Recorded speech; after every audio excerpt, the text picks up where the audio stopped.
हनुमान् श्रीपदो वायुपुत्रो रुद्रो नघोजरः अमृत्यवीरवीरश्च ग्रामवासो जनाश्रयः धनदो निर्गुणः शूरो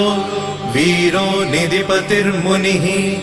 पिङ्गाक्षो वरदो वाग्मी सीता शोकविनाशकः शिवः शर्वः परो व्यक्तो व्यक्तो धराधरः पिङ्गकेशः पिङ्गरोमा श्रुतिगम्यः सनातनः अनादिर्भगवान् देवो विश्वहेतुर्जनाश्रयः आरोग्यकर्ता विश्वेशो विश्वनाथो हरीश्वरः